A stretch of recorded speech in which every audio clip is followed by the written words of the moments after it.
I'm Sam. That's me, right there. And this is my dad.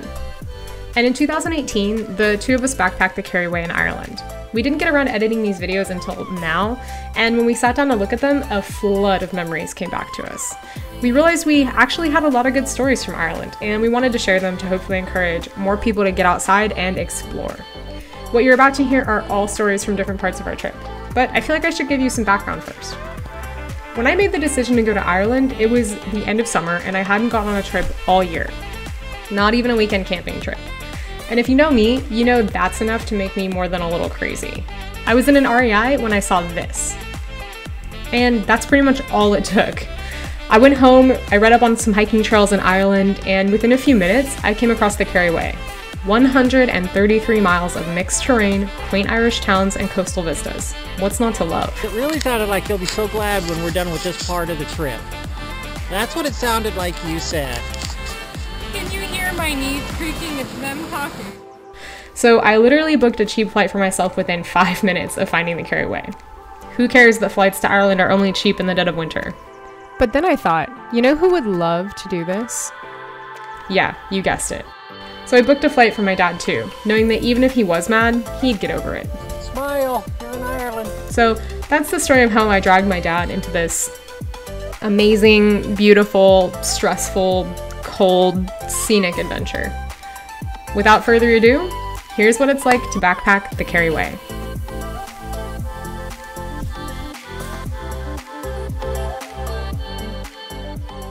We are here to talk about our hike along the Kerry Way and all the nice animals that we met. There's a lot of animals in Ireland.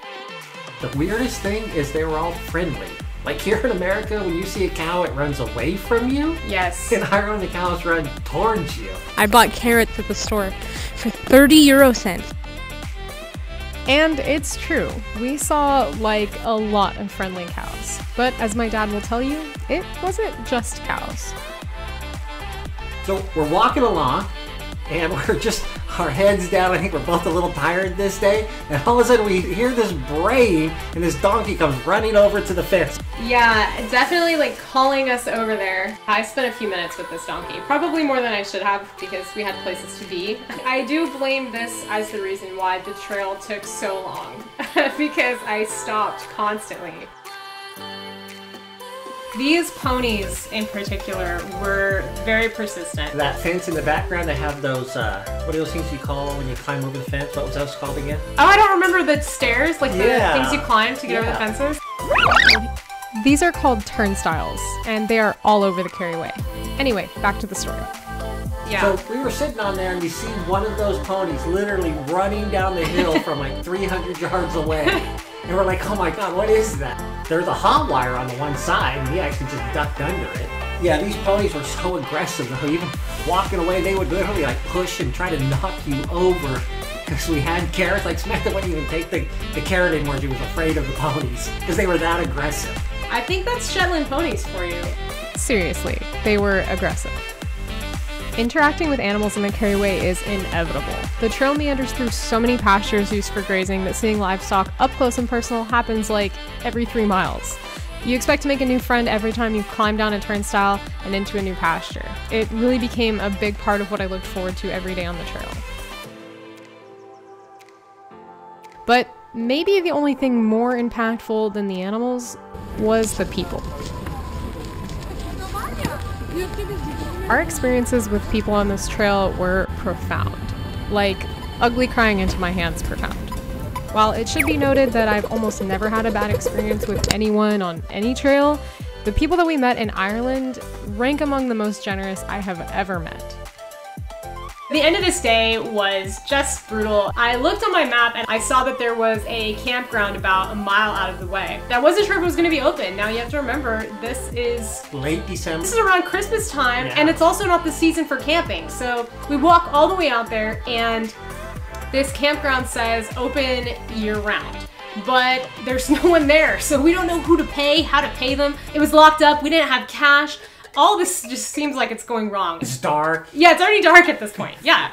It was just a mess. So I'm starting to panic a little bit when this really nice car pulls in the parking lot. Yeah, that guy was driving like a Mercedes. Yeah, and he was dressed really nice, and he sticks his head out the window and he's like asking us if we're okay. He said, "Are you guys okay?" We go, "We're fine." And he left. He went to his home. Yeah. And then he came back and he goes, "Well, do you need something?" He's talking to us about this problem that we have. He goes, "I know the owner. I'll call him right now." Yeah, so he used his personal phone to call for us and got the okay from the owner that we could stay there.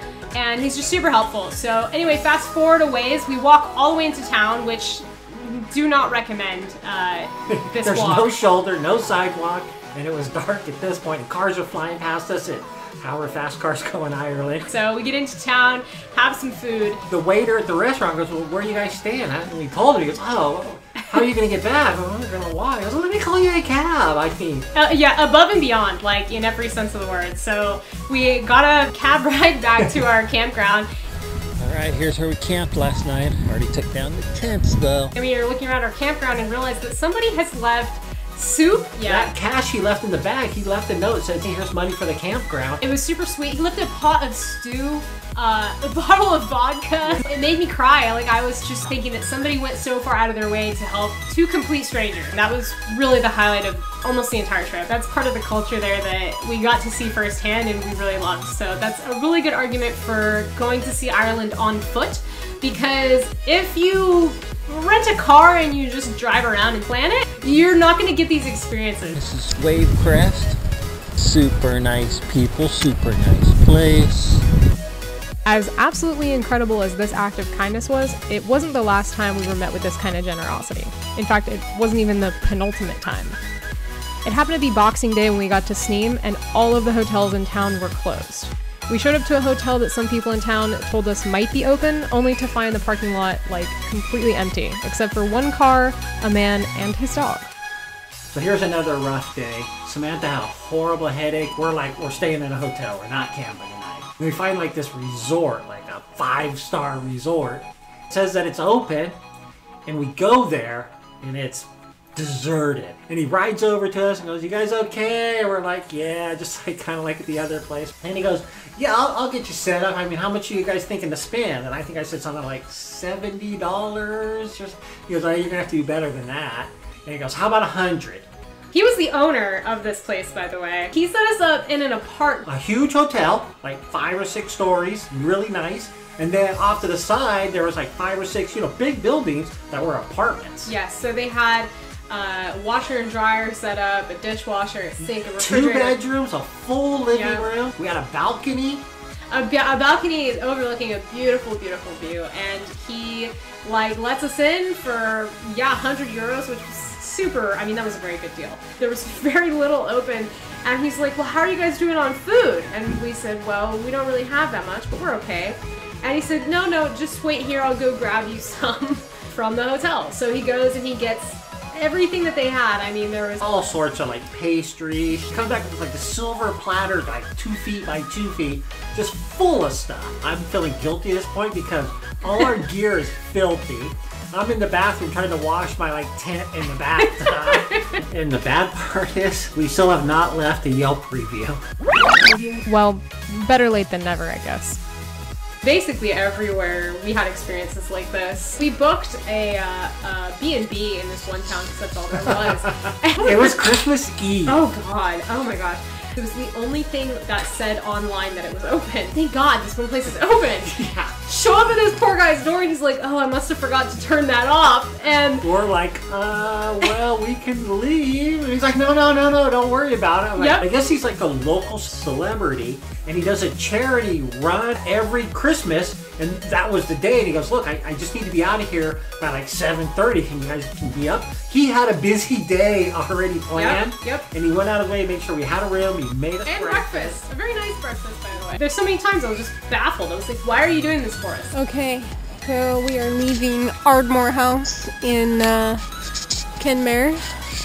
Quaint little town, but it is so dark. We did have a big Irish breakfast. We are well fed. Headed out to hopefully do at least 10 miles today. Yeah, we're setting out on Christmas. On the way to you in an orange sky by the ocean blue. Every mile lost, my soul renewed, taken by the sunrise and the golden view. Walking slowly in the mountains underneath the constellations. Yeah, I know that you've been waiting. It's really beautiful out here. Time is losing all its meaning, like I'm living in a dream, and I've been chasing all the feelings I need. Okay, so we have found camp. That's Torque Mountain. That is one of the lakes, like Long Lake or something. You can see a rock wall. This was probably an old homestead here. Creek or a river through the valley there. And here's our little tiny campsite. It was raining earlier. It's supposed to rain pretty heavy tonight. So it's not raining right now. That's it. Any final words, Sam? Nope, just really sick. I want to be done with it today. Oh man, this day was really bad for me. I was very sick to the point that I wanted to call it quits on the whole trip. It's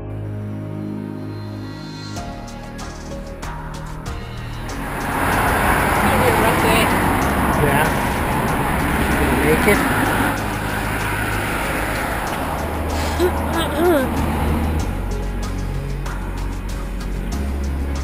Cough drops are open. You might grab me another one out of the cough. I wanted to get on a bus and go home. I was throwing up, I was dizzy, I was just really ill. Yeah, and this is, on this particular day, we were only like a mile from where we started, so we hadn't even, it wasn't like at the end of the day we were just exhausted. This is just, yeah, it's the very beginning, and I was already feeling so unwell that I wanted to give up. But come to find out later that I had a really horrible infection, which is a whole story in itself, and it was really a struggle to push through this. Especially, I was a really jerk yelling at her. Get up, damn it. I'm gonna leave you here, he said. I remember him saying, just get on the bus then, leave. No, but it was hard to keep going, but even though I was really sick, I'm glad that I did. It ended up being worth it for everything that I saw.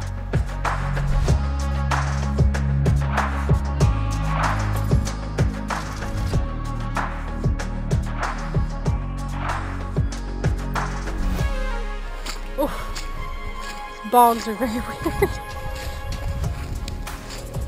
It's like a sponge.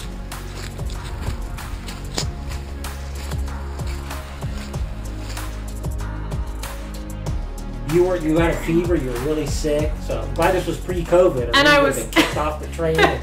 Yeah, and I was taking this like European cold medicine that you can't get here, but man, that stuff kicked butt. There's all of Samantha's medicines. That was some good yeah, stuff. now that you remember, yeah, because remember when we got the hotel in Kerry? Yeah, I sent you out by yourself. Yeah, but we actually were only going to stay there the one night. We got there late on the train. We said, okay, we'll just spend the night, then we'll hit the trail in the morning. This would be the very first day of the trail, and we ended up spending 2, maybe 3 nights in that hotel because you were so sick that day. Yeah.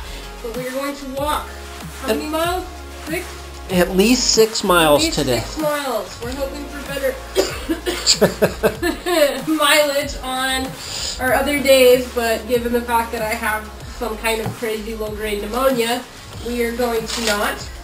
And what's the weather going to be like? I don't think it really gets above 50 here lately. It's probably going to be cold today because it's clear.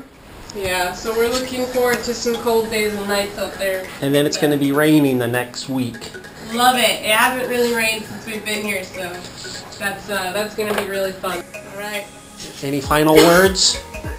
A cough to finish it up? I think I'll leave them with that. Bodes very well for our trip because every backpacking trip I have ever been on has begun with an illness and ended with me feeling much better. So I'm just going to chalk this up to tradition. Yeah, so there were a lot of ups and downs to this, but I'm so glad that we powered through. And as you can see from these videos, it is pretty drizzly most of the time. Reporting from Ireland. not exactly the most clement weather this morning. The days are short, it's cold, it's wet and damp, and you really don't see the sun that much. Pretty wet here, pretty mucky. So that obviously wasn't helping me at all to feel better, but I got used to it. You get used to anything on the trail, you know, if you're out there long enough. I think the only thing that I didn't get used to was just how amazing it felt to wake up on the trail every day. So there you have it. That's what it was like for us to hike the Kerry Way. And if there's one thing that I learned from going on this trip, it's don't wait.